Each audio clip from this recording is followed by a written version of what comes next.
Hey everyone, welcome back to my channel. I've been thinking a lot about this video topic because I know there's going to be some comments regarding why I'm doing this video and what you might have to say about it. Today I'm going to talk about criticisms I've received. Nobody's perfect. I'm of course not perfect, and I want to show that.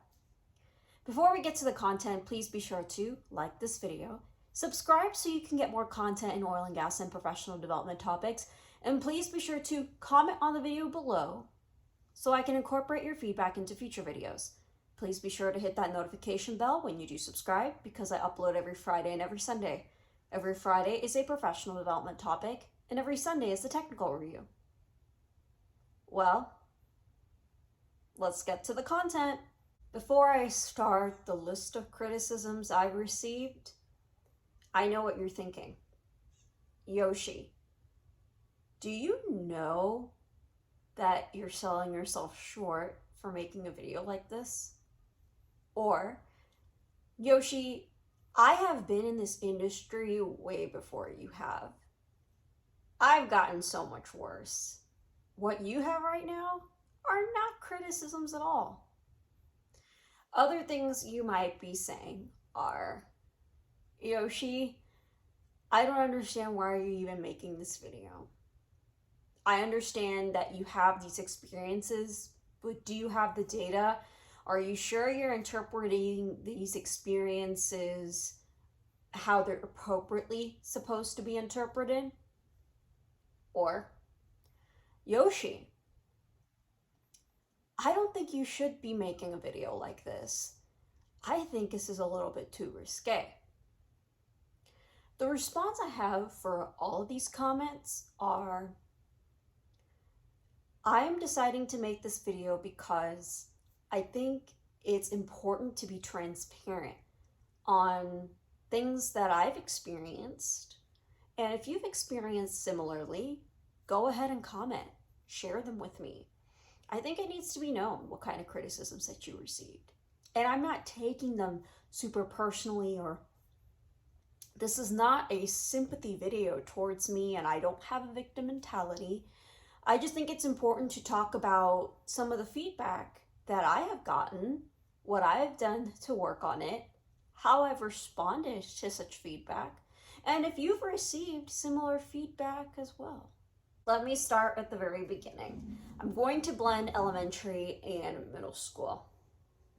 In elementary and middle school, I was a very studious person to the point where I'd like to show off my studiousness and how much I've read, because I thought that was a sign of me getting validation, me getting appreciation. Amongst my peers, I came off as someone that bragged a lot, someone that was very annoying, and someone that cared a little too much about her grades. What I did to work on that, obviously, hindsight is 2020. Your whole life isn't about grades. Humility is very important. But I also learned that people are always going to criticize no matter what you do, whether if it's a good thing or a bad thing. You probably heard this comment, damned if you do, damned if you don't. So do what's best for you. Now in high school, in addition to my studiousness, I was made fun of for being such a worrier. Yoshi worried about everything. Yoshi worried about her grades. Yoshi worried about what's going to happen tomorrow. Yoshi worried about some of the most unnecessary things that you can't control. I learned stress management eventually, and I also learned that the friends that I made in high school were not the same people that I was going to make lifelong friends with later on. There were a couple people that I've kept in touch with in high school and that understood where I came from, and they were very empathetic to what I was feeling. But I was made fun for being such a worrywart. And as much as I really didn't like that comment at all, I knew that I could relax a little bit more, and something I wish I can tell my younger self was to focus a lot more on relationships, or to focus a lot more on the things that I can control rather than the things that I can't control. Now let's fast forward to college. Some of the criticisms that I have gotten in college are, Yoshi, you're way too aloof. You I used to be on the speech team, and ways that you can be very involved on the speech team is being in a designated area where a bunch of speech people are, and seeing that, and them seeing that you're doing all the work. I was the only one that was an engineering major, so I would do my work either in my apartment, my dorm, other places where I needed to turn in an assignment and I had to be near engineering buildings. Can't necessarily be doing speech work all the time or in the same place where everyone else was congregated doing speech work. I was criticized for people thinking that I am better than everyone else, that I am very aloof, and that I didn't care about other people. Perception is a very finicky thing. The way I addressed the whole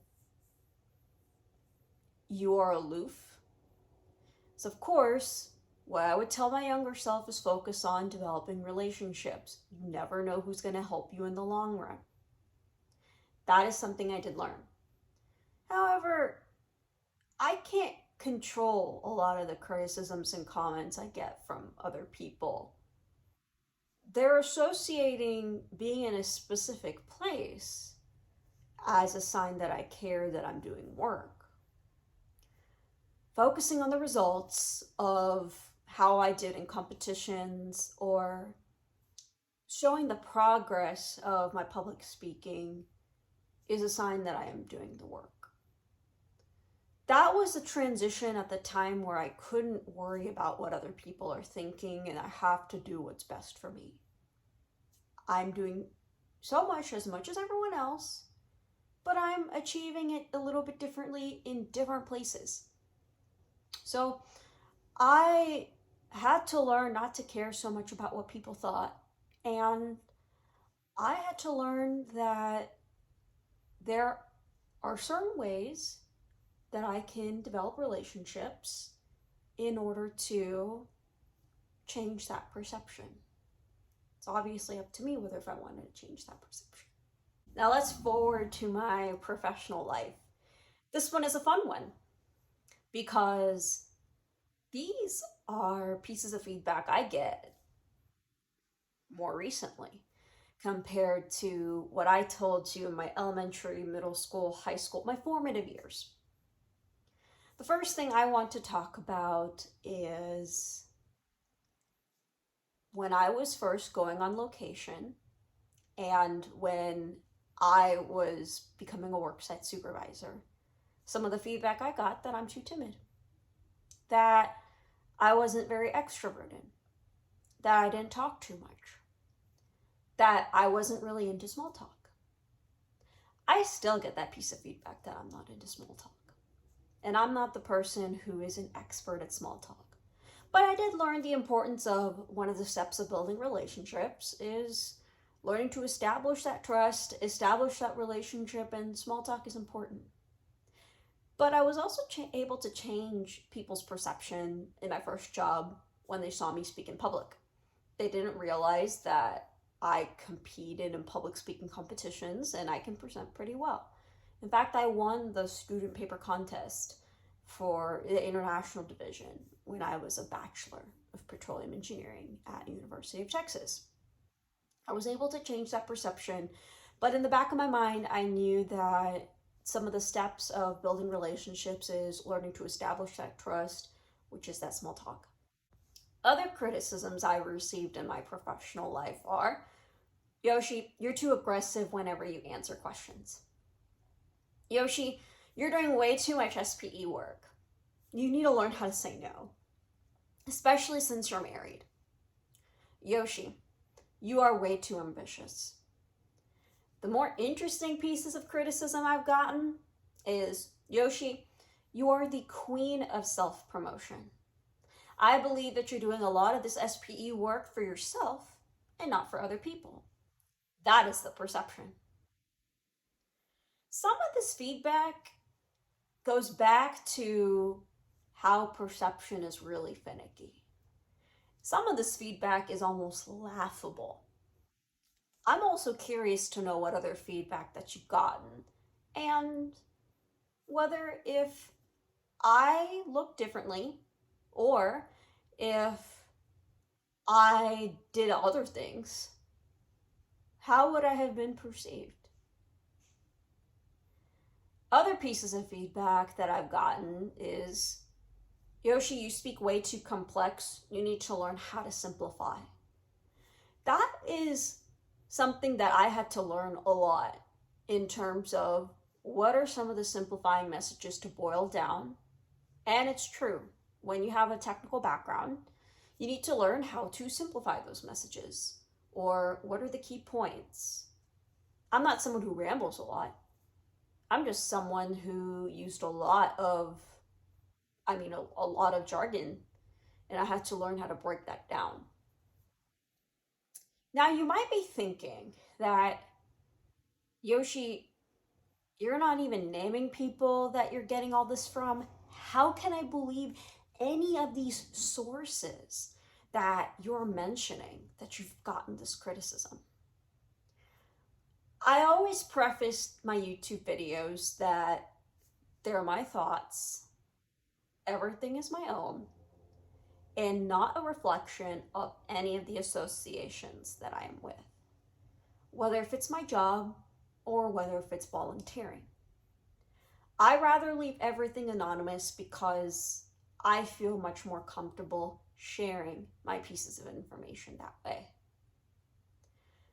Other pieces of criticism I get, even till this date, Yoshi, you're disconnected. Yoshi, you're aloof.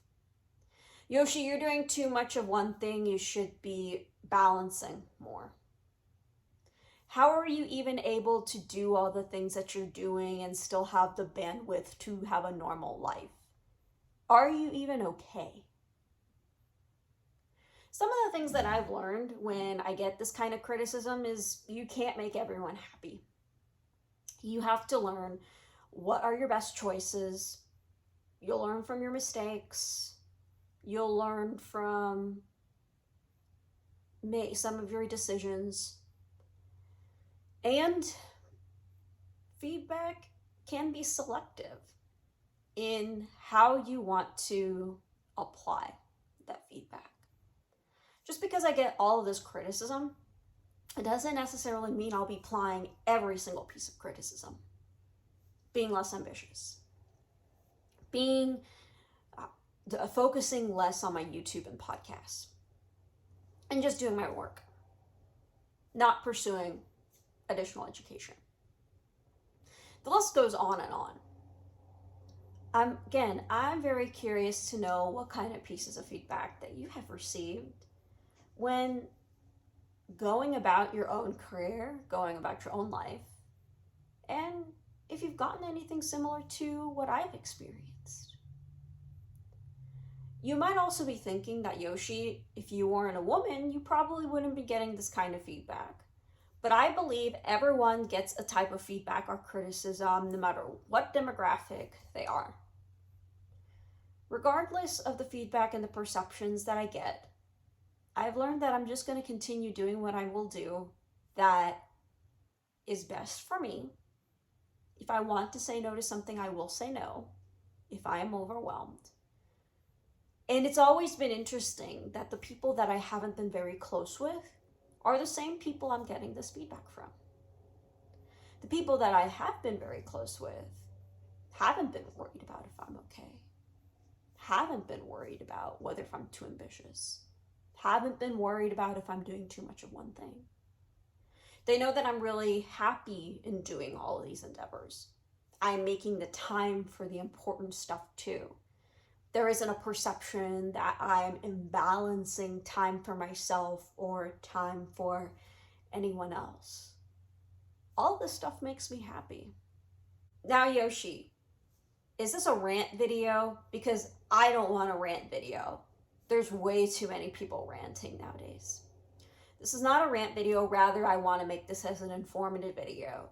And I want this to be a relatable video for anybody that has gotten those sorts of criticisms. and sorts of comments. There have been tons of books that I have been recommended because of some of the things that I have mentioned that have been told to me. Read Lean In by Sheryl Sandberg. Read Gaslighted. Read How to Win Friends, How to Make Friends, and How to Influence People.